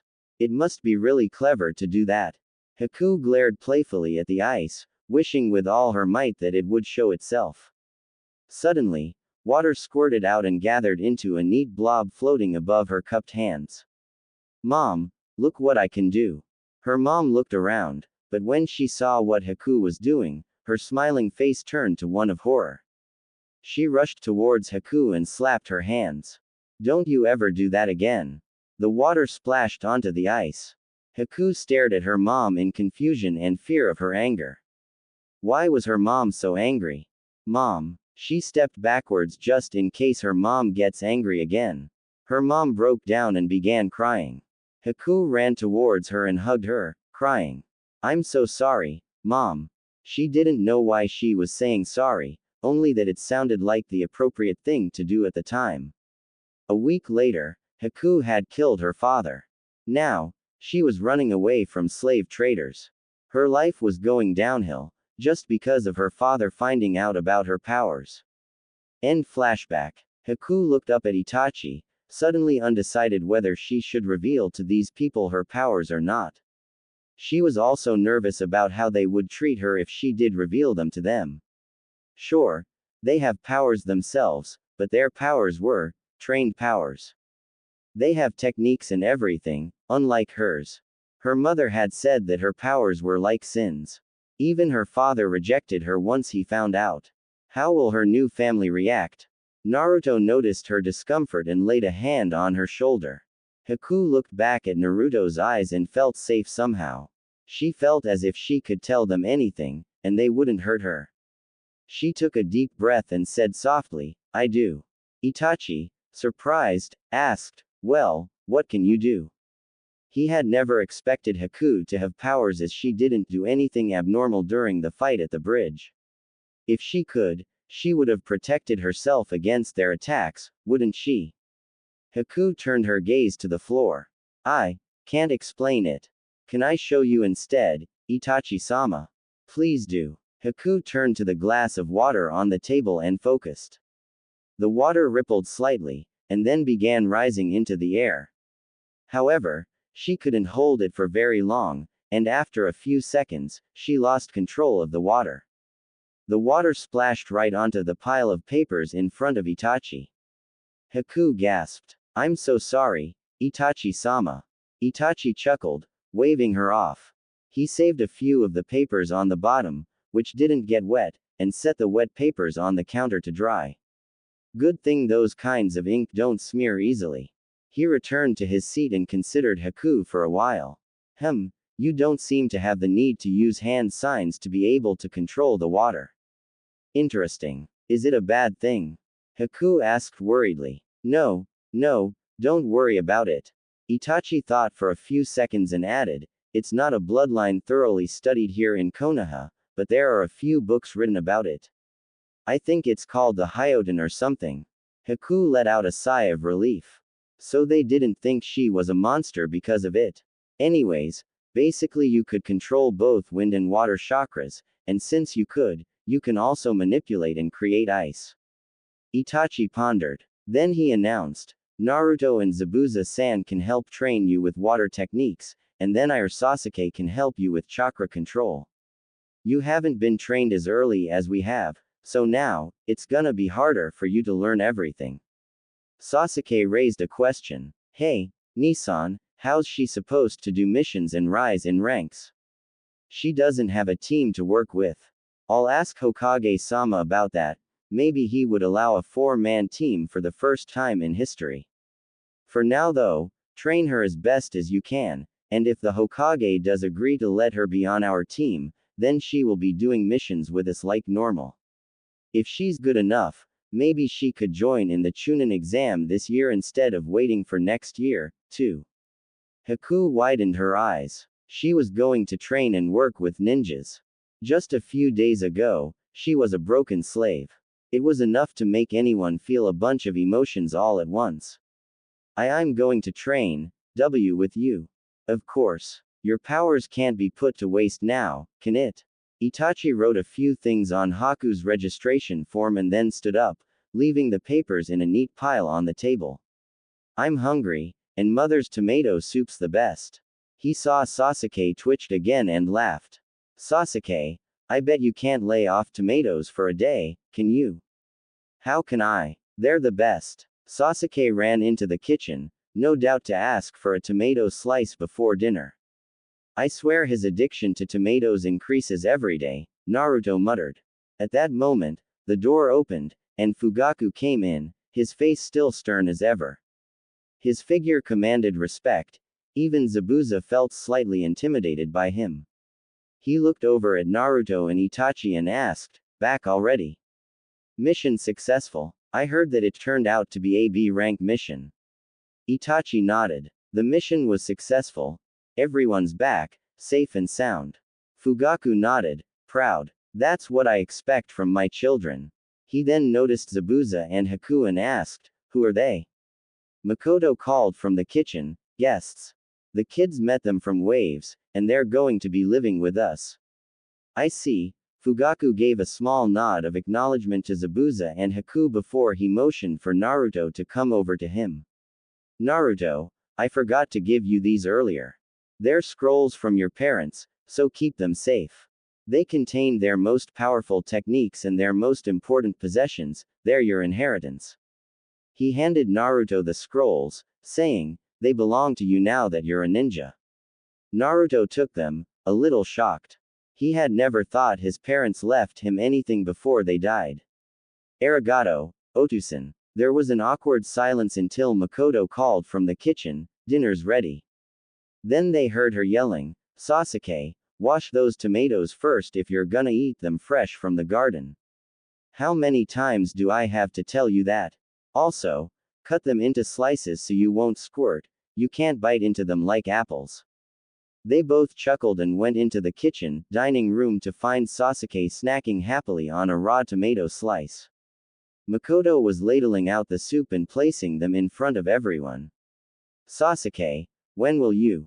Sasuke, already knowing the rest of the question, replied resolutely, never.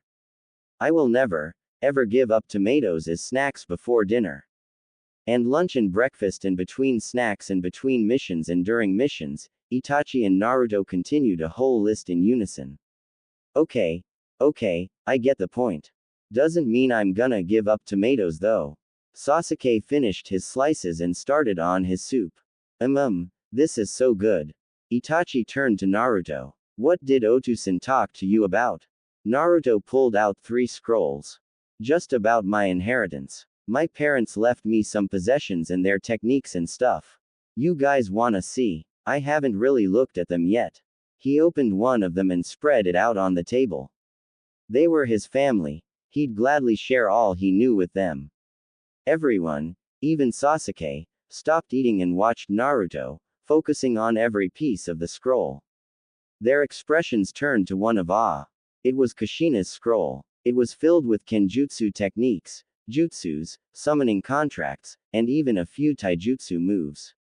Naruto then opened Minato's scroll. His was similar, only with more jutsus and less kenjutsu techniques. Naruto opened the 3rd scroll. This one was different from the other 2 in that it held no techniques, only his parents' most precious possessions and valuables. Unseal 1, Naruto, Itachi told him. Naruto unsealed an item in the scroll, and a kunai appeared. A kunai? We have plenty of them, haven't we? Fugaku stared at the kunai. That's no ordinary kunai, Naruto. Makoto whispered, there's a special seal attached to it.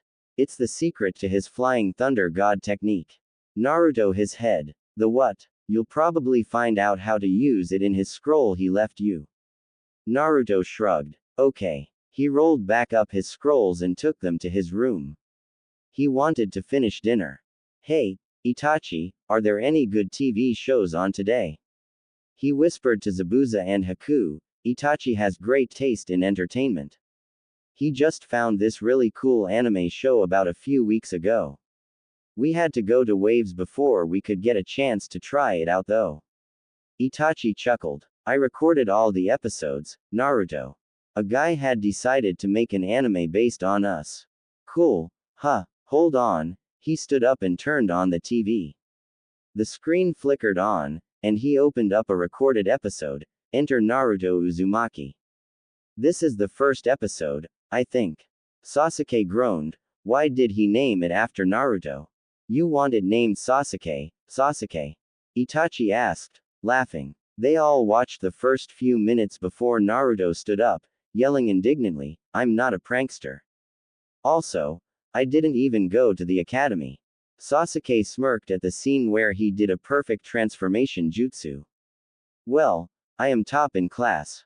That part is correct. Everyone gaped when Hinata was thinking, Naruto-kun, do your best. Man, this guy's mind is weird. Everyone covered their eyes at Naruto's no jutsu. Ah, Haku whispered into Sasuke's ear, you look really serious, Sasuke-sama. You mean, emo, Naruto corrected. Anyways, where is Itachi? Part 2. Teaching Techniques. 2 months later, Itachi's team had just returned from a B rank mission. They were wiped out, tired from defeating Jonins to rescue a feudal lord's daughter. Haku, who was the most inexperienced of the team, was nearly killed, taking a direct kunai to the chest. Many things had taken place ever since Haku joined the team. So far, they had taken on all of which were successful, 2 B ranks and an A- rank mission. Itachi was carrying the sleeping Haku on his back as they returned to the Uchiha compound. What do you know? We made it just in time for the Chunin exam. It's taking place in 4 days, so expect foreign ninjas coming in, K.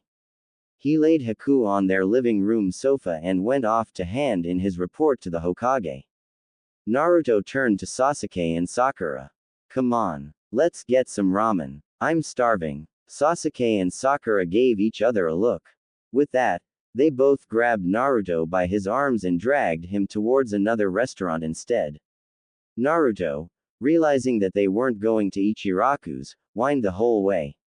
However, Sasuke and Sakura ignored his pleas. You're going to eat real food, Naruto. Naruto pouted. But I don't wanna. He whined loudly. Sorry to say, kid, but you need more nutrients in your diet. Ramen ain't gonna provide them all. You need more variety of foods. Coco smacked him inside his head. What's wrong with ramen? It tastes good. Just because it tastes good doesn't mean it's good for you, Raiju told him. Remember, ramen doesn't have a lot of nutrients in it. Basically, you'll get full, but you won't receive the necessities you need from food. Naruto HMPHED but allowed himself to be pulled towards the restaurant. As they were about to enter, though, screaming and sounds of a scuffle drew their attention. All three of them entered ninja mode and ran towards the sounds. As they rounded the corner, they found two ninjas, from Suna by the look of their tete-a-tetes. One had purple markings over his face and the other was a blonde girl with a fan on her back. The yelling and screaming had come from the academy students whom they were bullying. Naruto recognized immediately the academy students, Konohamaru, Udon, and Moegi. He sweat dropped, knowing that they were Konoha's #1 troublemakers. He asked, "Okay, what did you guys do this time?" Konohamaru, who was held above the ground by Kankuro, we all know his name, don't we? Yelled in reply, "We didn't do anything. We only accidentally bumped into this creepy weirdo." That wasn't very smart, Naruto thought, stepping forward about to rescue Konohamaru. Who are you calling a creepy weirdo? Kankuro growled. He shook Konohamaru, who just glared defiantly at him. Sasuke threw a rock at Kankuro, hitting his mark exactly at the hand holding Konohamaru. Let him go. You know, it's smart if you keep a low profile in a foreign village.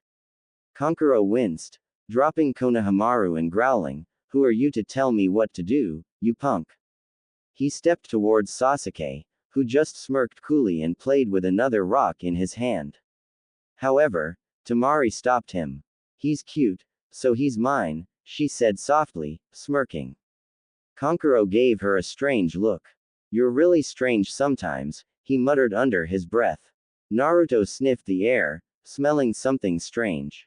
"Sasuke, Sakura, can you feel that?" he whispered under his breath. Then he turned his head towards a tree branch right above them. Tamari and Kankuro visibly stiffened. On the branch was their younger brother. He had come to the scene so quietly, they hadn't even noticed him. Hi, Gaara. Naruto, having gotten over his uneasiness, grinned casually. "Yo, so your name's Gaara, Who are your teammates?" Tamari and Kankuro stared at Naruto. Is that blonde an idiot or what? Doesn't he know that their brother can kill him in a blink of an eye? As for Gaara, he just stared unfazed at Naruto and his teammates. He jumped down between Tamari and Kankuro and replied emotionlessly, "They're my siblings, Tamari and Kankuro." That was all he said before he turned and walked off, giving his siblings the message that they have to go. Naruto his head in curiosity. They must be here for the Chunin exam. Konohamaru gave him a look. You just figured that out. As he watched the siblings walked farther away, Sasuke shivered involuntarily. The picture of Gaara's eyes was still haunting his mind. Itachi, how's Haku? Naruto called, returning home. Itachi was signing some papers. She's fine. She's fully healed, training with Zabuza-san at the moment. He answered. How was your afternoon? Sasuke rolled his eyes. Just met some genins from Suna here to take the Chunin exam. Itachi paused in his writing, slightly troubled. Who are they? Do you know their names? He asked quietly. Tamari, Kankuro, and Gaara. Itachi narrowed his eyes. Gaara as well. Yeah. Itachi sighed deeply. He stood up and said, I want to give you something. I think, though you're not a Jonin or any of the higher ranks, that you're ready to use this. He walked over to a desk and opened the compartment. He pulled out 2 books. Here. He threw one to each of them. They're kinda like ninja profiles. You'll find the more dangerous and powerful ninjas in there. Look up Sabaku no Gaara. Sasuke flipped through the pages, finding the name after a short search. It says here he's the one-tailed Bijuus Jinchuriki, kinda like Naruto. However, he has practically no control over the Biju. He's an insomniac and people believe that he isn't completely sane. Sasuke chuckled slightly at the last part. Itachi's face remained serious. Sasuke, this isn't funny. This is a very serious matter. He's unstable, which is what I'm concerned about. We are soon as allies, are we not? Well then, why would they bring along someone unstable to our village? Gaara could attack our village and destroy it. Sasuke widened his eyes. What do you reckon we should do? Itachi shook his head. We won't do anything. We'll wait for their move first, but ready yourselves. Don't let your guard down, whatever you do. Also, be extremely cautious around Gaara and the Sand Nins. The Sandaime called Itachi, Kurenai, and Asuma over to him. Alright, you all had a chance to talk to the genins you're in charge of. Now, who do you think will be eligible to take the Chunin exam? Hinata, Shino, and Kiba are capable. Shikamaru, Choji, and Ino are, too. They all turned to Itachi, wondering what he would say about Haku, a new ninja. Itachi smiled. I do recommend Naruto, Sasuke, Haku, and Sakura. Their teamwork is excellent, and they are quite capable. Normally, I would have held Haku back as they already have 3 members without her, so they could still take the Chunin exam by themselves. However, she is a quick learner, so I do think she is capable of advancing to Chunin level. Kakashi and Iruka, who were listening in on Itachi's recommendations, stood up. They obviously disagreed on some of his ideas. Itachi, Haku is barely a ninja. She's been training for only about 2 months. She's not ready. Then Iruka added, also, Naruto doesn't take fighting serious enough. He's not ready. Itachi chuckled. Both, I believe, are quite ready. Naruto may have the lowest grade in the academy, may be a bit ignorant and oblivious, and, okay, he can be quite immature, but he is ready. I do wish he'd use his brain more often though. The Bijuu's cunning and intelligence shouldn't be put to waste.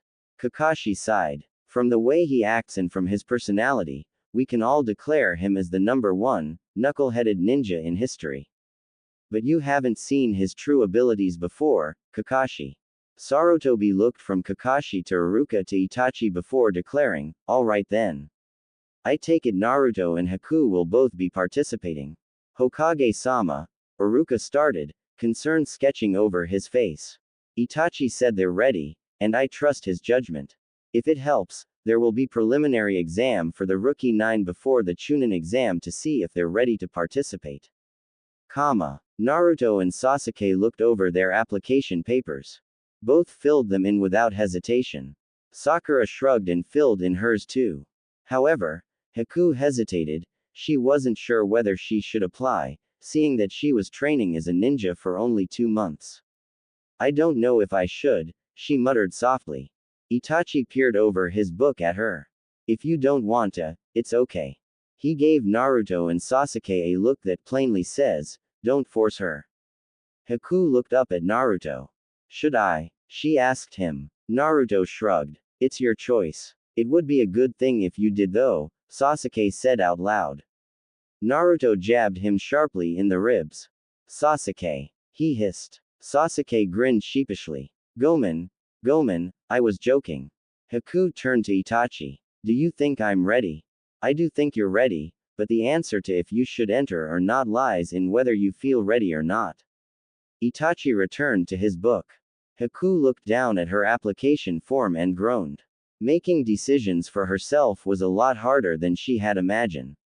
Will I die? There will always be a chance that you will.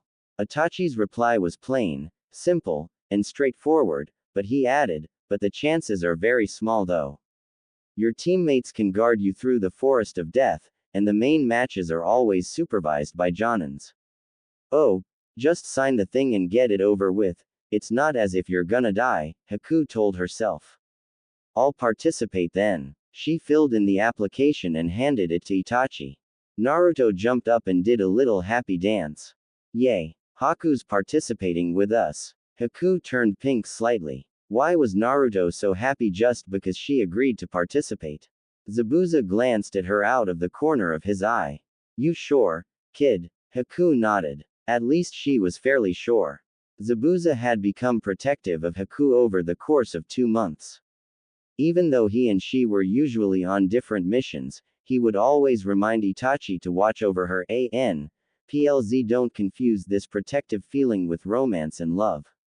Zabuza's just being fatherly. Zabuhaku is, awkward, considering he's nearly twice as old as her. Zabuza wasn't sure if she was ready for the Chunin exam. She, so far, had only mastered Senbon and a few water techniques, which were nearly useless as there won't always be a nearby water source. Naruto whispered out the corner of his mouth, "Don't worry so much about her. She'll be fine." Zabuza was less than assured, but he just nodded and pasted on his stoic mask. Naruto turned to Sakura, Sasuke, and Haku. "Hey, wanna train?" Sakura turned to Sasuke. "Are you going to, Sasuke-kun?"